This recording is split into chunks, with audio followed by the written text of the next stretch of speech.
میں پولیس کا وکیل نہیں ہوں، میں سیاسی کارکن ہوں، ساری زندگی تحریک کا حصہ رہا ہوں، آج بھی ہوں، لیکن یہ عمل نہیں چلے گا. یہ غلطی میری ہے تو بھی ٹھیک کرنی ہوگی، یہ کسی اور کی ہے تو بھی ٹھیک کرنی ہوگی. اور خان صاحب آپ کو بھی اپنی غلطی ٹھیک کرنی ہوگی، ورنہ یہ نظام نہیں چلے گا. رہا بات توشہ خانے کا، میرا توشہ خانے کے بارے میں بڑا واضح ایشو ہمیشہ سے رہا.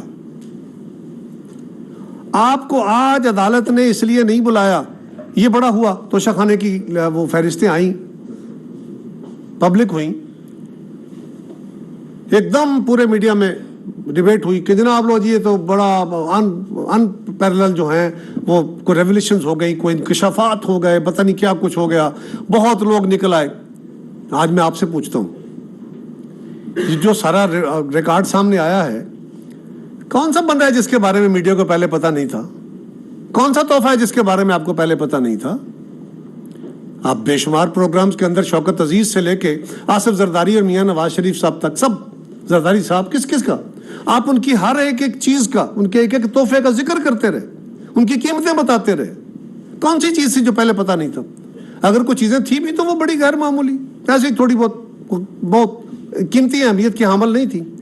کیا آپ نے چند لوگوں کے بارے میں آپ کو شاید کچھ باتیں پتہ چلی ہوں گی، چند گھڑیاں ہوں گی، چند کروڑ روپے کے سامان ہوں گے، لیکن ایسے ہوا کہ جناب یہ دیکھیں جی اتنے لوگوں کا سامان سامنے آ گیا کہ اب تو کوئی چیز خان صاحب نے کر دیا ہے. کون ہے جو جس بہتی گنگا سے جس نے ہاتھ نہیں دھوئے؟ یہ ایک ڈیبیٹ ہوئی ملک میں، بڑا افسوس ہے. تو بھائی ہم یہ نہیں کہہ رہے کہ ہم نے کب کہا کہ جناب ہماری قیادتوں نے یا ماضی کے باقی لوگوں نے توشہ خانے سے گفٹ نہیں لی. کس نے ڈیفینڈ کیا؟ ہم تو کہتے رہے کہ ہاں لیے، ایک قانون تھا اس کے تحت سب لوگوں نے لیے. ہاں اس قانون سے محاورہ لیے تو پھر غلطی ہے، اس کی پوچھ پڑھ ہونی چاہیے. لیکن خان صاحب آپ سے پوچھ پڑھ اس بات کی نہیں ہو رہی.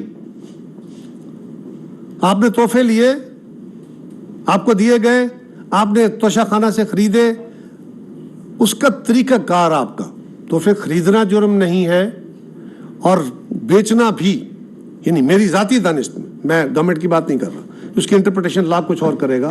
میری دانست میں تحفہ میری ملکیت ہے. یہ ٹھیک بات ہے کہ مجھے تحفہ بیچنے کے لیے نہیں دیا جاتا، اور میں اگر بیچتا ہوں تو وہ غیر اخلاقی حرکت ہے، وہ غیر اخلاقی بات ہے. کوئی بندہ آپ مجھے تحفہ دے، آپ دیں، اور پھر میں وہ بازار میں بیچ دوں اور آپ کو پتہ چلے کہ اس نے میرا تحفہ بیچ دیا، آپ میری کیا عزت کریں گے؟ ایک ملک دوسرے ملک کو تحفہ دیتا ہے اور وہ ملک کا سربراہ اس کو بیچ دیتا ہے، تو وہ سربراہ کی اس ملک کی کیا عزت کرے گا، کیا تعاون کرے گا؟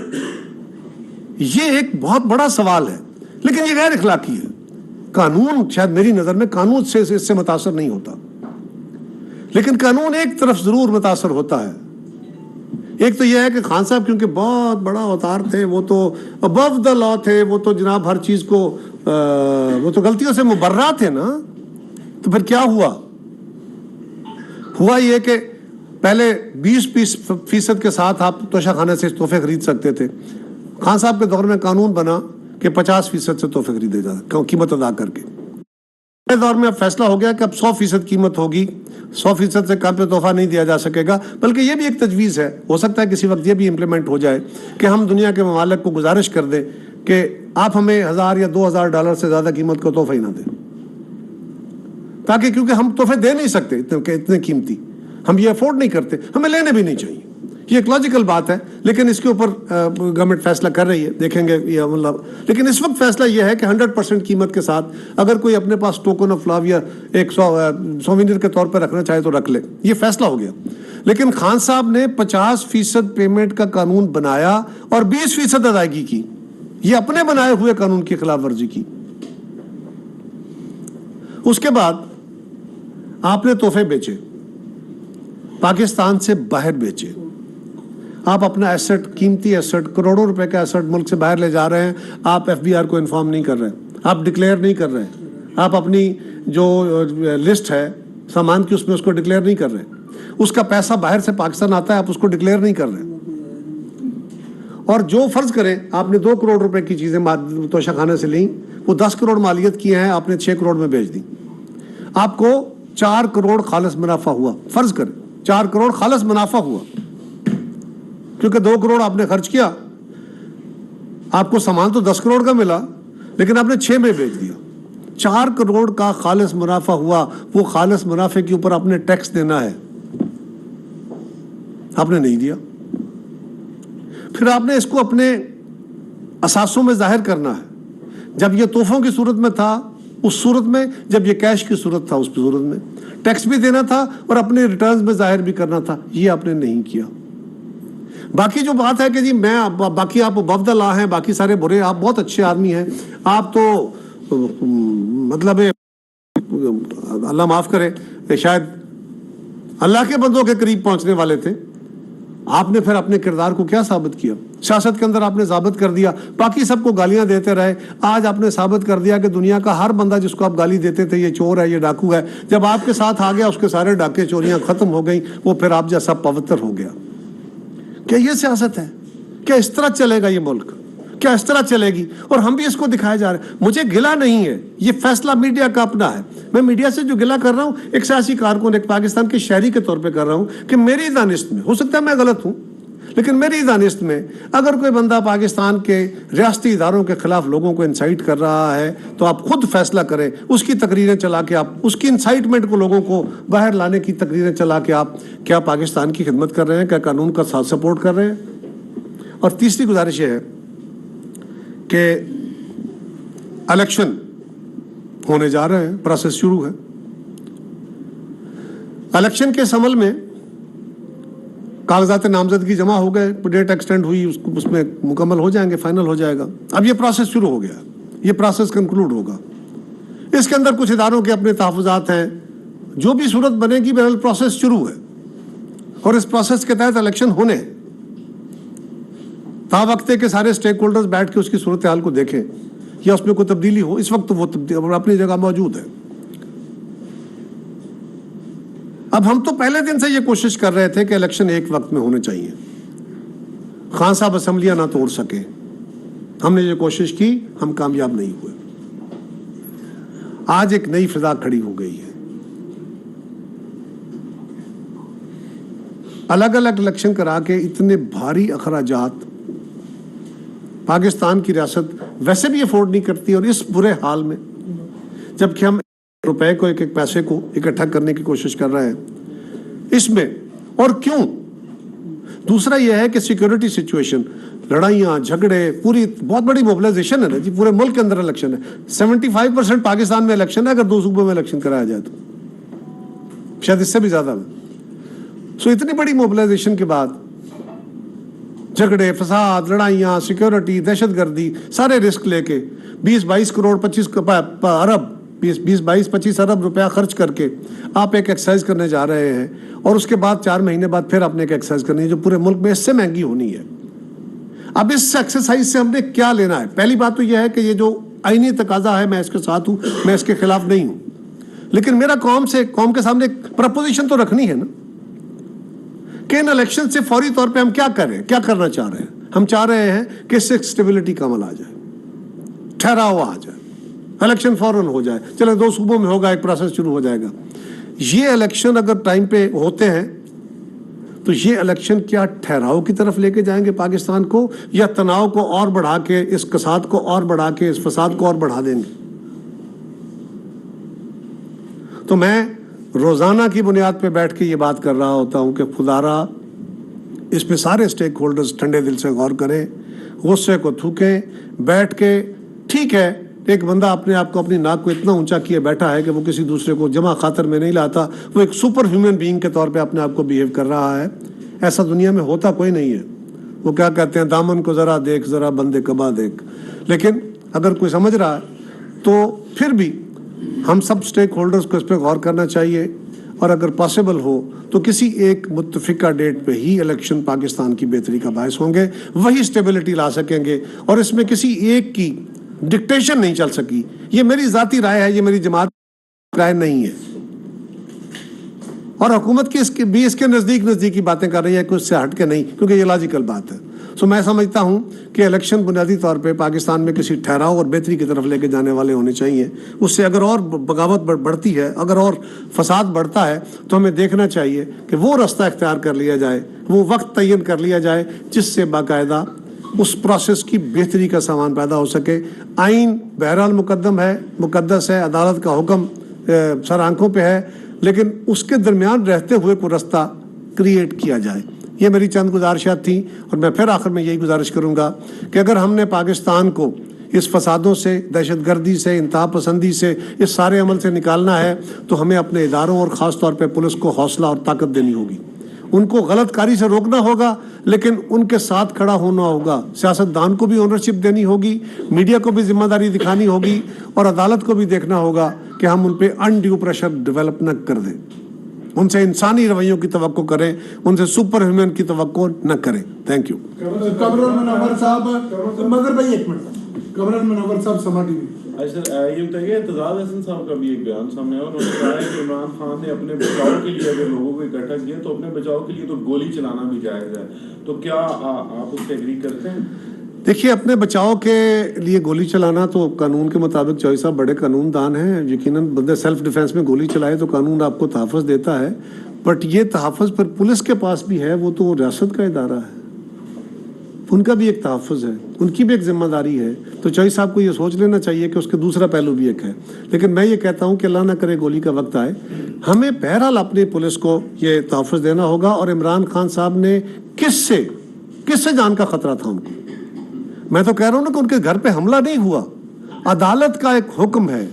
یا چوہی صاحب میں بھی اپنی حکومت کو کوشش کرتا ہوں کنوینس کروں کہ جی عدالتی حکموں پہ عمل نہیں کرنا. یعنی خان صاحب جو ہیں وہ لاہور میں، ان کی جان کو کوئی خطرہ نہیں ہے، وہ ریلی کرتے ہیں، ان کو کوئی خطرہ نہیں ہے، وہ موب میں گھومتے ہیں 7 گھنٹے، کوئی خطرہ نہیں ہے. لیکن ان کو اسلام آباد کی ایک عدالت میں جو پروٹیکٹڈ ہے، جو بالکل ہر طرف سے بند کر کے ان کے لیے خاص طور پہ وہ عدالت بھی کیا، ان کے لیے خاص ایک ماحول ہی کھڑا کیا جائے گا انصاف میں پیش. وہ بھی اگر اس میں پیش ہونا ان کے لیے خطرہ ہے تو پھر کیا کریں؟ ان کے گھر پہ حملہ نہیں ہوا، ان پولیس والوں پہ حملہ ہوا ہے جو ایک عدالتی حکم کی تعمیل کے لیے گئے ہیں. اگر عمران خان عدالت میں پیش ہو جاتے تو یہ پولیس وہاں جاتی. مظہر اقبال صاحب. مشیر امور کشمیر قمر زمان کائرہ میڈیا سے گفتگو کر رہے تھے اسلام آباد میں. ان کا کہنا تھا کہ کل سے زمان پار کی جو صورتحال ہے اس نے ساری قوم کو گرفت میں لے رکھا ہے. اگر عمران خان خود کو قانون سے بالاتر سمجھتے ہیں تو عمران خان کو اپنے رویے پر نظر ثانی کرنا ہوگی. ایسے نظام نہیں چلتا. عدالت کے حکم کے باوجود عمران خان گرفتار نہیں ہو سکے.